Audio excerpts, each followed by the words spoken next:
On January 22, 1973, our nation was divided along two ideological lines: the right to choose or the right to life.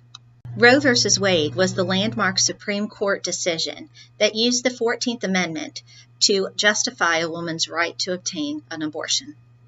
According to the 14th Amendment, no state shall make or enforce any laws which shall abridge the privileges or immunities of citizens of the United States, nor shall any state deprive any person of life, liberty, or property without due process of law, nor deny to any person within its jurisdiction the equal protection of the laws. Roe v. Wade became a rallying cry for the Christian community and was used as the impetus to begin the formation of crisis pregnancy centers to combat the nearly, depending on the statistics you use, 600,000 to 1 million abortions that occur in the United States alone each year. Concerned leaders like Billy Graham, Dr. C. Everett Koop, and Francis Schaeffer got together and formed the Christian Action Committee and opened the first crisis pregnancy center in Baltimore in 1980.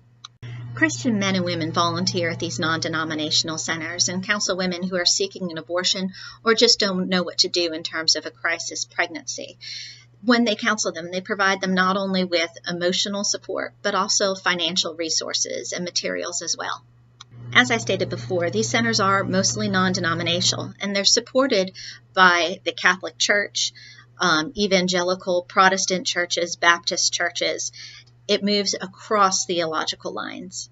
These various churches provide the financial backbone for the crisis pregnancy centers and also provide church-wide drives that help provide diapers and other material needs a mother might be needing. According to the article by Laura Hussey, these pregnancy centers operate in the hope of ending abortion and creating a healthier, more life-affirming culture. When these centers started in the 1970s after the Roe v. Wade decision, they were just simple care places where encouragement was provided for women and supplies for their babies. In the 1980s, after 10 years of abortion on demand, the pregnancy centers realized that the needs of their clients were changing, and so they included things at this time like post-abortion counseling classes, abstinence classes, and Bible studies.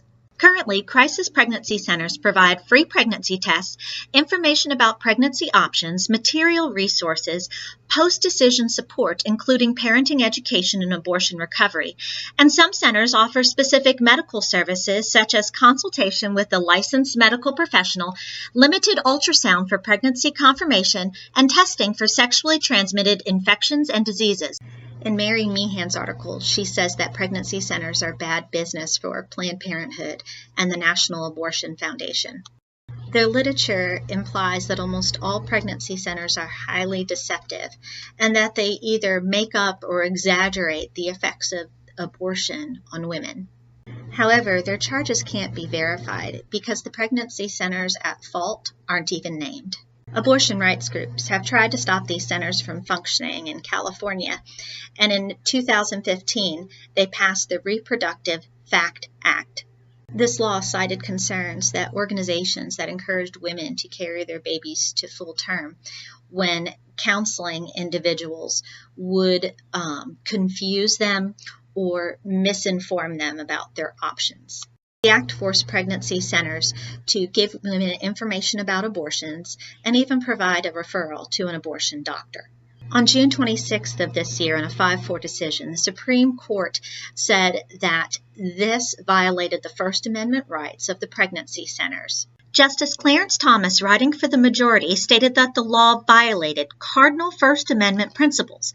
It targets disfavored speakers and compels them to deliver the state's message, and it does so in the context of speech on a subject where there is profound moral and ideological disagreement. Belief in the value of life from the moment of conception crosses denominational and political lines and creates a unifying force within the Christian community.